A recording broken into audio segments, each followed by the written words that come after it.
pessoal, aqui é o professor Thiago Henrique, professor de literatura. Eu estou aqui direto da Universidade Aberta Leonel Brizola. Então, se está tudo bem comigo, se está tudo bem contigo, vem fazer parte dessa nova história. Seguinte, o nosso tema hoje é o aspecto da negritude na literatura brasileira. Tranquilo. É muito fácil a gente falar sobre negritude falando de um aspecto geral, sem focar em um século específico. Para começar a falar de negritude, nós precisamos voltar ao século XIX, onde pela primeira vez nós tivemos o negro como eu lírico da poesia. O que isso quer dizer? Isso quer dizer que o negro antes já havia aparecido. De alguma forma, a figura do negro já estava presente na literatura, mas ele servia muito mais como parte do cenário, como algo muito mais descritivo, como uma voz a ser cantada, uma voz a ser tratada sobre. Então, é somente no século XIX, dentro da estética que nós chamamos de romantismo, que o negro pela primeira vez vai ganhar voz. Então, é na terceira geração do romantismo que a gente começa a trabalhar com a figura do negro de uma forma diferente. Deu para entender? Então, vem comigo. Seguinte, terceira geração do romantismo, nós vamos chamá-la também de geração condoreira ou condoreirismo. A gente sempre precisa partir de datas. É importante memorizar datas para a literatura? Jamais. Mas a gente precisa compreender em que espaço histórico nós estamos. Então prestem atenção. O período correspondente ao romantismo da terceira geração vai de 1870 a 1880. O que é importante de compreender nesse momento? Nós ainda não passamos pelo marco da Lei Áurea. E o que isso significa? Isso significa que nem todos os escravos estavam livres.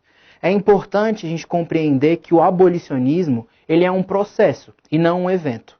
A princesa Isabel não acordou um dia inspirada e falou, hoje eu vou libertar os negros, e ela vai e assina a Lei Áurea. Não. O abolicionismo é um processo. Muitas outras leis foram assinadas, como a lei do ventre livre, a lei dos sexagenários.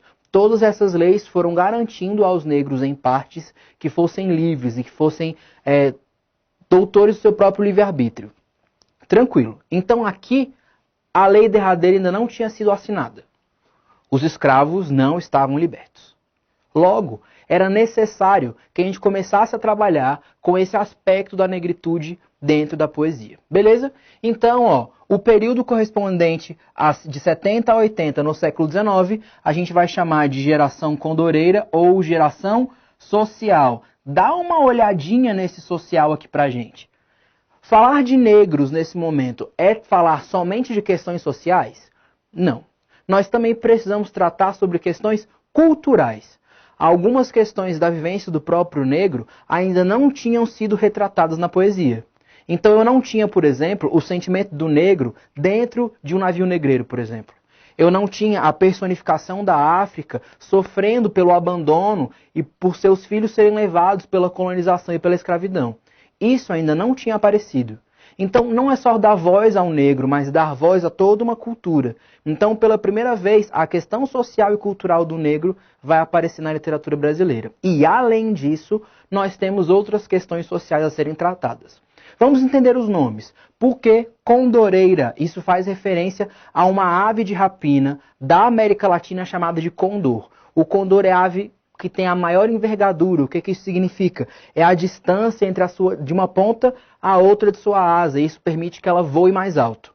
Então, essa metaforização entre o condor e a literatura da terceira geração do romantismo vem justamente falando de poetas que alçam voos mais altos. Poetas que conseguem enxergar mais longe dentro do seu próprio arcabouço literário. Então, eles não estão tratando de questões que são importantes ou que dizem respeito somente ao recorte social, ao recorte histórico em que eles estavam. Essas tendências e essas temáticas vão se repetir ainda em outras escolas literárias, em outros movimentos à frente. Então, os poetas da terceira geração são poetas que têm uma visão além do alcance, uma visão que já diz aquilo que há de vir. Beleza? Então vamos lá. Quais são os principais temas? Super importante esse primeiro tema aqui, identidade nacional. Dá uma focadinha nele. A gente já falou sobre isso antes? A gente já falou sobre isso antes. Nós falamos sobre identidade nacional lá na primeira geração. lá na geração indianista. E o que a gente conversou sobre? Existem 3 troncos étnicos que formam a sociedade brasileira, que formam o povo brasileiro. A gente já sabe sobre o europeu, basicamente português, e a gente desenvolve aquele sentimento de lusofobia, aversão aos portugueses que a gente já conversou sobre. Nós temos os índios, a gente já falou sobre eles na primeira geração.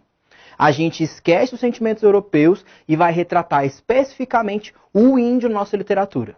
Lógico, a gente dá características brancas, a gente dá características europeias, a gente constrói a figura do índio como um herói europeu para que nós possamos enxergar essa figura nacional, essa figura dignamente brasileira e falar, opa, esse cara é o meu herói, esse cara é nacional do meu país. Tranquilo.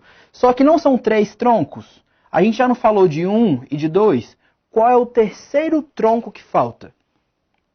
O negro. Então, por mais que nós falemos várias vezes que a primeira geração é a responsável pela construção do caráter identitário do Brasil, aqui nós também temos criação de identidade nacional. A gente começa a tratar da nossa identidade brasileira por uma outra perspectiva. Agora, pela perspectiva do homem negro. Então, não achem que o caráter identitário nacional está presente somente na primeira geração. Isso é uma falácia. A gente continua construindo a nossa identidade a partir do momento em que o negro também é retratado culturalmente dentro da nossa poesia, beleza? Dentro da terceira geração. Então olha pra cá, se eu falo do negro, se eu assumo que ele faz parte da minha identidade, se eu assumo que o seu tronco étnico é importante para a cultura brasileira, eu posso manter uma parte da nossa cultura presa? Não posso. Então, o caráter abolicionista da poesia vem justamente para garantir a nossa terceira parte, uma capacidade de liberdade de expressar a sua cultura, expressar a sua religião, expressar os seus sentimentos, que até um determinado momento nós não tínhamos. O negro não tinha espaço na sociedade. E não só por ser escravo, por ser completamente discriminado. Então, nesse momento, a gente traz uma terceira parte de identidade para que seja vista, para que seja contemplada, para que seja retratada. Certo? E aí, o que nós temos aqui? Ó? Engajamento social. Opa!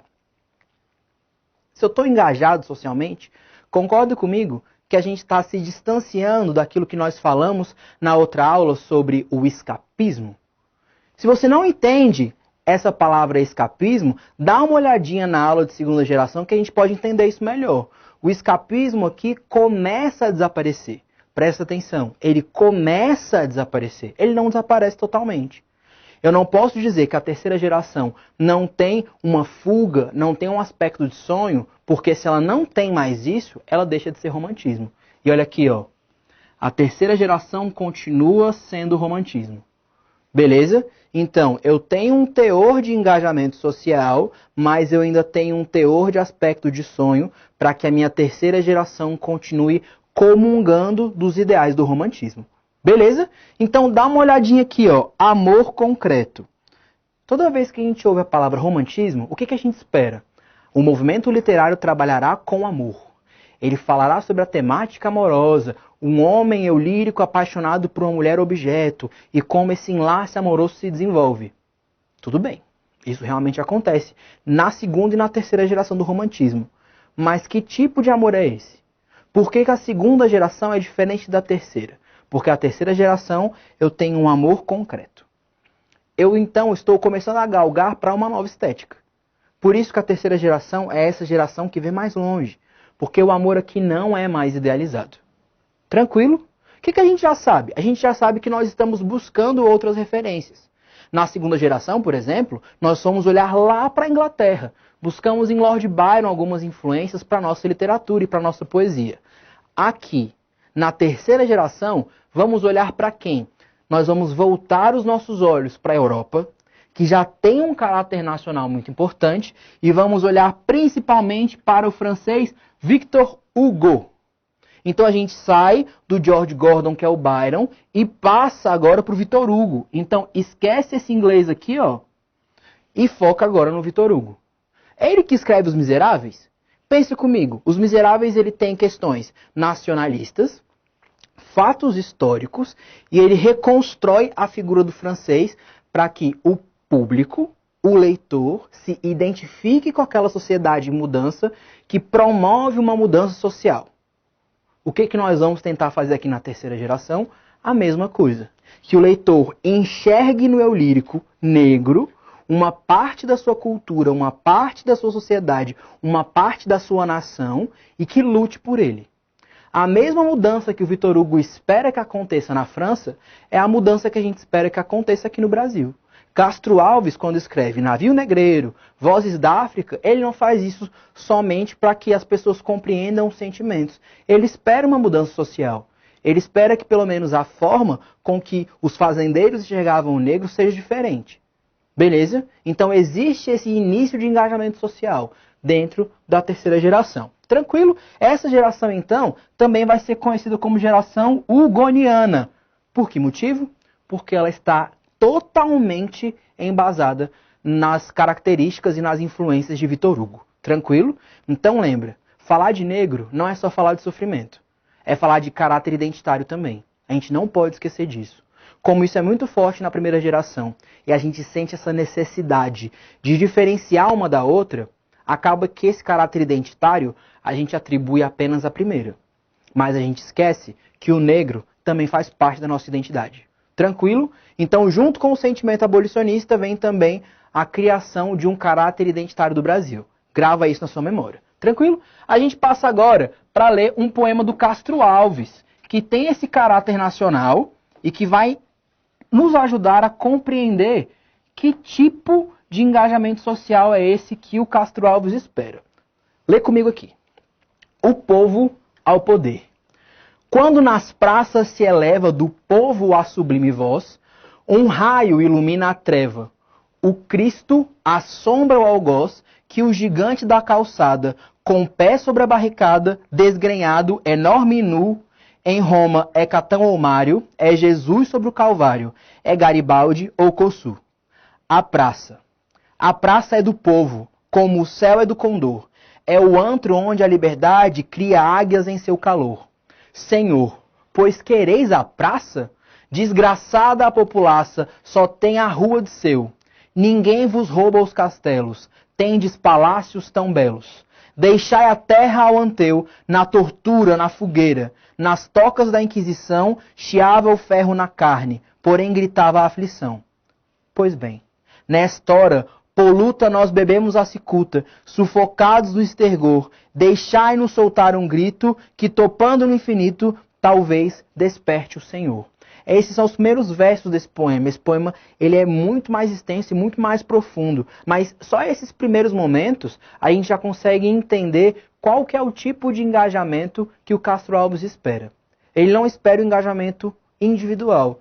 Ele espera o engajamento social, porque a voz, ela é do povo. Então a voz que se eleva nessa poesia, essa indignação que o eu lírico individual expressa, não é só dele. É do povo. Eu tenho aqui outros vocábulos também que vão trazer essa questão da negritude de volta, não só por uma questão de ser negro. Eu não tenho nenhuma característica cultural do negro nessa poesia, mas eu tenho um povo em revolta. Eu tenho um povo que se coloca completamente inconformado com aquilo que vive. De que forma? Primeiro, que povo é esse? Eu tenho em Roma, eu tenho Garibaldi, que faz parte da nossa história e que faz parte de uma revolução acontecida no século XIX. Ou seja, o contexto histórico de revolução não é uma novidade para o Brasil. Então a gente fala desde o berço da sociedade ocidental até a atualidade no Brasil. Todos esses momentos foram momentos em que o povo teve voz, que o povo precisou ter voz muitas vezes e não teve. A gente precisa lembrar que o neoclassicismo, o arcadismo no século XVIII, também é conhecido como movimento pré-romântico, porque esse início de inconformismo já estava lá presente. Beleza? Então, esse tempo em que o povo precisa ter um engajamento social e muitas vezes não tem, também está descrito aqui dentro desse intervalo de tempo. E, logicamente, nós temos toda a religião cristã fazendo base para o entendimento do sofrimento. Existe um grande porém e uma grande dúvida que se abate sobre a literatura em alguns momentos. Você pode perguntar para mim, Tiago, se ele colocou Jesus e Calvário aqui, que são aspectos da religião, eu posso afirmar que o romantismo é teocêntrico? Não. A gente não pode confundir teocentrismo com religiosidade. Teocentrismo é uma forma de pensamento. Eu compreendo meu universo por intermédio da fé, porque Deus está no centro. Aspectos religiosos estão ligados mais à doutrina e à tradição. Ou seja, aqui nessa construção eu tenho um aspecto totalmente racional. Mas eu também tenho elementos da religiosidade?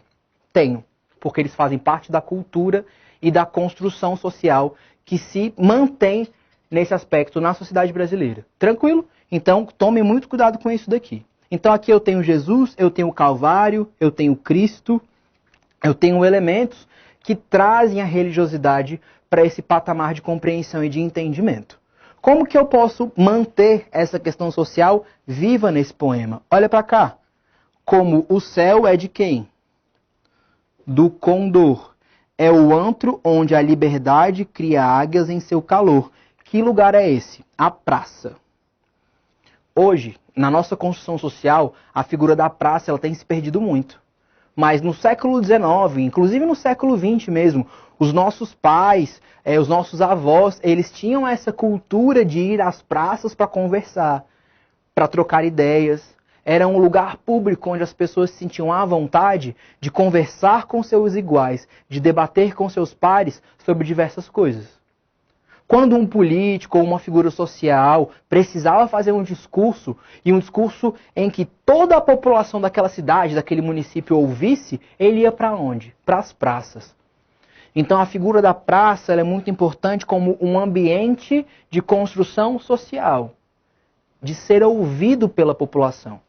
Então esse eu lírico fala justamente sobre essa possível perda da praça, que é o lugar onde ele pode ir e pode colocar os seus sentimentos, colocar as suas ideias para que todos possam ver, para que todos possam enxergar.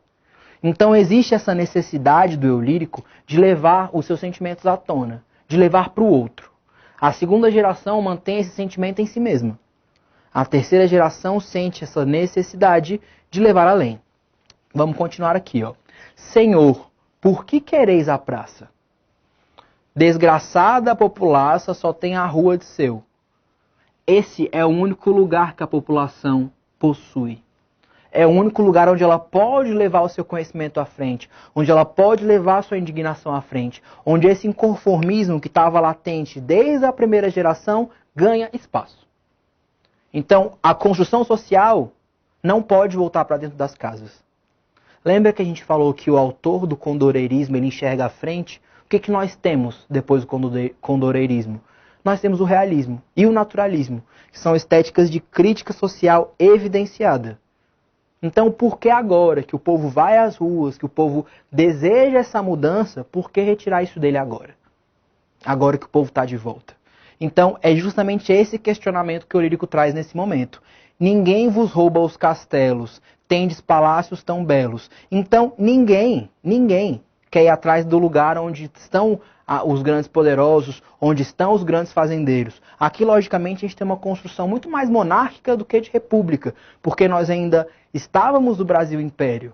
A república só vem posteriormente dentro do próprio realismo, tá? Então é por isso que a gente tem essa construção imperial mesmo, porque o povo talvez não tivesse voz, porque a construção política ainda estava em transformação, tá?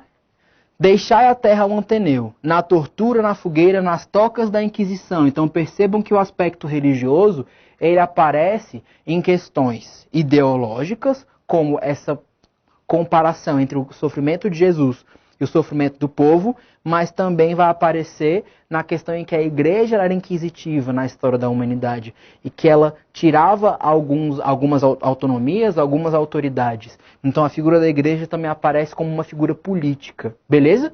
Então chiava o ferro na carne, porém gritava a aflição. Então, embora eu tenha sofrimento, eu também tenho o grito, eu também chego no outro, tá? Pois bem, nesta hora poluta, nós bebemos a cicuta, lembrando que cicuta é um veneno, Sufocados no estertor, deixai-nos soltar um grito que, topando no infinito, talvez desperte o Senhor. Talvez desperte o Senhor para quê? Para que ele tenha consciência dessa construção social que lá estava. Para que eles não percam a praça, para que eles não percam o lugar. Então, os abolicionistas, eles têm essa necessidade de levar a sua poesia aos outros, de recitar a sua poesia aos outros, porque o sentimento do eu lírico abolicionista, ele é muito importante. Então, se pudermos aqui resumir tudo que falamos, nós temos as características da terceira geração do romantismo, certo? Então, vem comigo aqui, ó. Nós temos o erotismo e o pecado, que vão fazer parte daquela construção do amor concreto que nós falamos. Eu não tenho mais idealização, eu tenho um amor que ele é muito mais carnal do que espiritual. Eu tenho esse sentido de liberdade, então, além do amor ser livre, o eu lírico também é livre. E uma vez que o eu lírico é negro, ele continua sendo livre. E nessa construção de um eu lírico negro e livre, nós entramos no abolicionismo. A poesia abolicionista vai ser uma grande modalidade da geração condoreira. Uma modalidade muito forte. Para dar força a essa modalidade, a gente tem essa caixinha de atenção. Castro Alves, principalmente, sempre que ele trata do abolicionismo, o que ele vai fazer? Ele vai relacionar os aspectos da negritude, os aspectos da escravidão, como acontece com o navio negreiro, às formas grandiosas ou a fenômenos naturais que indicam grandiosidade, tempestades, tufões. A gente vai encontrar essas imagens de uma maneira muito forte na literatura do Castro Alves. Beleza? Além disso, uma realidade social, uma realidade que ela é crua, não é fantasiada, ela não é imaginada, ela é real.